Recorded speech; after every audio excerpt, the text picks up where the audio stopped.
I talked to you a little bit about this story in the New York Times yesterday. The First Amendment is out of control. Tomorrow is Independence Day, and we should all review what freedom of speech is really meant for and what it is. Now, it was written by a guy named Wu. He's a law professor at Columbia, and he writes about tech and everything else. And he says, First Amendment was a tool that helped the underdog, but sometime in this century, the judiciary lost the plot. Judges have transmuted a constitutional provision meant to protect the unpopular opinion into an all-purpose tool of legislative nullification that now mostly protects corporate interests. So he's making the case that we've turned it upside down. And I have to tell you, he makes a persuasive case here. But he is wrong in the end. And let me just skip to this. He's talking about regulation of the internet. Such regulation is not always perfect, to be sure, but it represents a legitimate tool which democratic governments can stand up to private power. The next phase in this struggle will be presumably concern the regulation of artificial intelligence. I fear the First Amendment will be extended to protect machine speech at considerable human cost. I 100% agree with that. It's something I've been warning about for about 3 decades. In our era, the power of private actors has grown to rival that of nation states. True again. Most powerful are the big tech platforms. True again.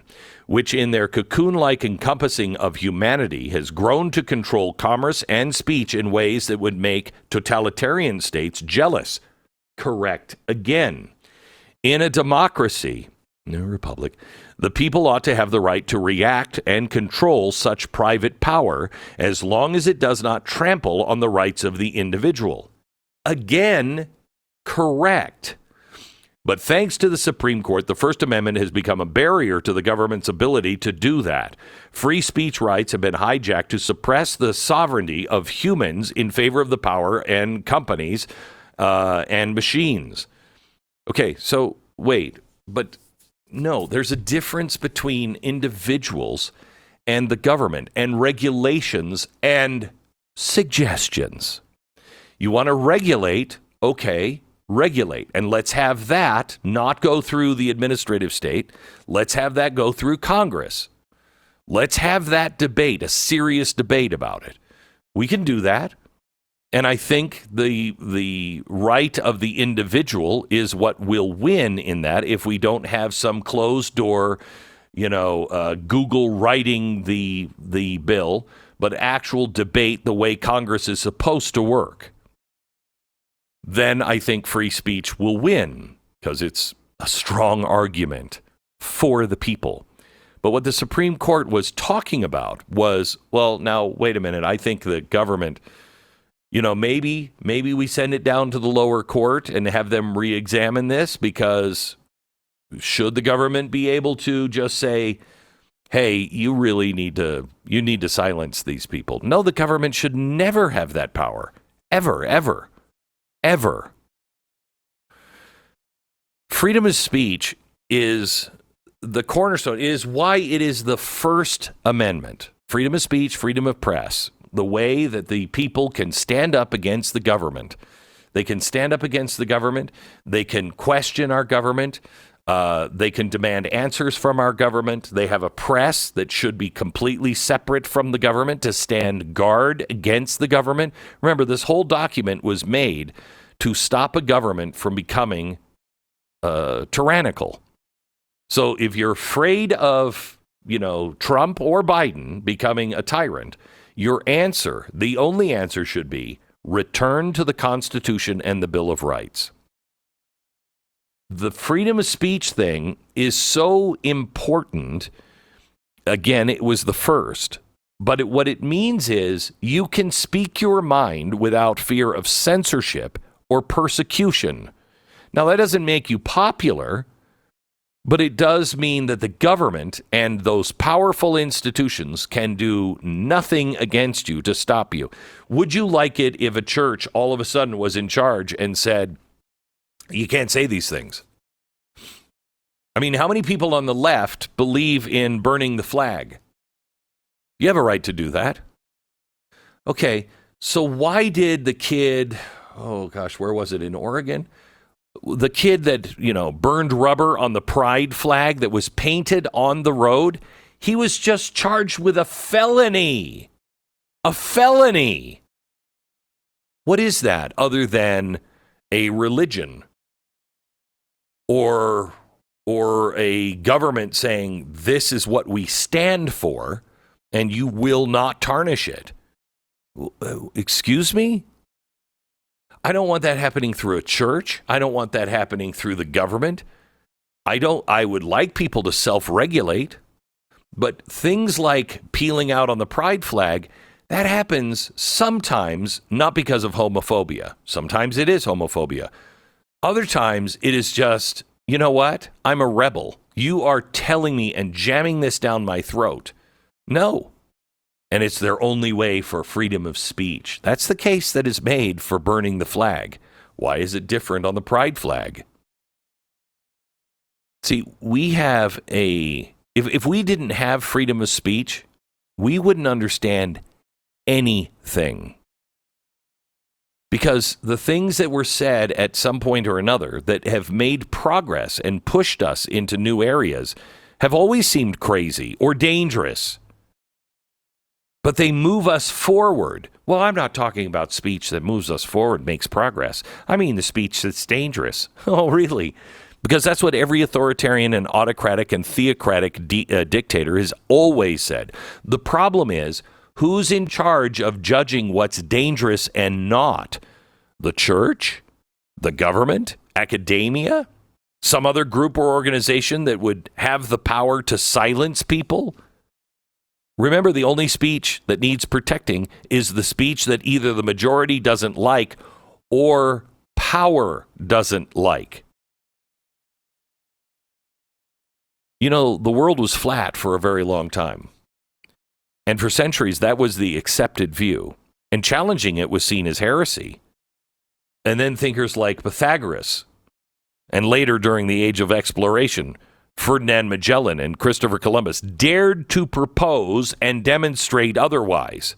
It was their courage to speak out and to explore beyond the known boundaries that led to an understanding of what the earth really was.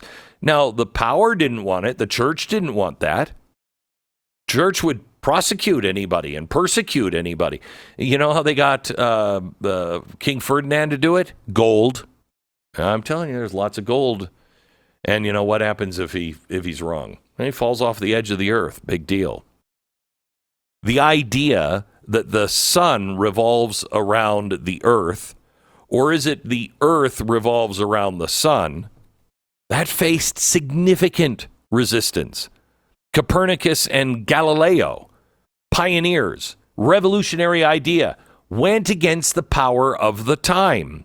In 1633, the Catholic Church, which was the power, tried Galileo during the Inquisition and forced him to recant under threat of torture. Okay, who's deciding what free speech is good, what's progress, what's not? It's easy to see them in reverse. You know what Socrates was killed for? He was killed by the government. He went through a fair trial. You know what he's killed for? Because he was corrupting the youth of Athens, because he encouraged questioning the established norms and beliefs. Anybody who ever says, you can't question that. Don't question that. You should run from. Socrates was corrupting the youth because he said, question everything. Giordano Bruno, I think it was his name. He's the guy who said there's infinite suns and infinite worlds. He was burned at the stake in the Inquisition of 1600. Martin Luther, as well as Martin Luther King. How about Thomas Edison and Nikola Tesla? The War of Currents. This was all about power, literally and figuratively, power and money. Here's Thomas Edison, who is using the system to stifle innovation. Edison wants direct current. Because he was losing that battle, because it didn't make sense and it wasn't working, he had to discredit Tesla. And he did it through smear campaigns and propaganda. He had public demonstrations where he got this sick doctor to go and electrocute animals using Tesla's alternating current. He would take down horses, dogs, whatever you had. He'd go to a state fair or a local fair, and he'd execute the animals and saying, that's what Tesla wants to put in your house. Thank God we weren't afraid of the scare tactics, because that's what we all have in our house today, or at least we will for a while until they come up with something even better that you're not allowed to question. If you can't challenge prevailing wisdom, if you can't propose a new idea, if you can't say, wait a minute, this doesn't make any sense, everything stops. Progress depends on the free exchange of ideas. And if you get rid of your opposition, life falls apart. Even the Bible says, opposition in all things.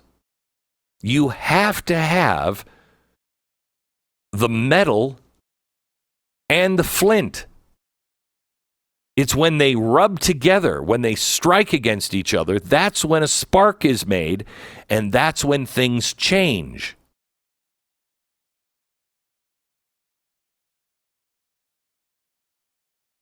This is what we're arguing about right now. It should show you the health of America. I mean, when you have a cold, the doctor might talk to you about, okay, I want you to take this and this and this, and just get some bed rest. But when you have a cold and you have cancer, the doctor's not talking about the cold, okay? He's talking about cancer. Our cancer is so deep, we're down to the fundamentals. We're down to, okay, you can't lose freedom of speech. You can't lose your protection against your own civil rights. We're down to the big ones. That's how sick this body is. Meanwhile, they want you to yell and scream about Biden or Trump or whatever. It's the fundamental rights that are first expressed in our Declaration of Independence, something that was signed and agreed upon on July 2nd, finally announced to the American people on July 4th, that we should be concentrating on. I urge you this Independence Day, tomorrow, and I know your family's going to roll their eyes and go, Dad, please. At least mine do all the time. Dad, please. Read the Declaration of Independence tomorrow. Read it. Understand it. Work through it with your kids. Work through it with yourself. It's still alive today.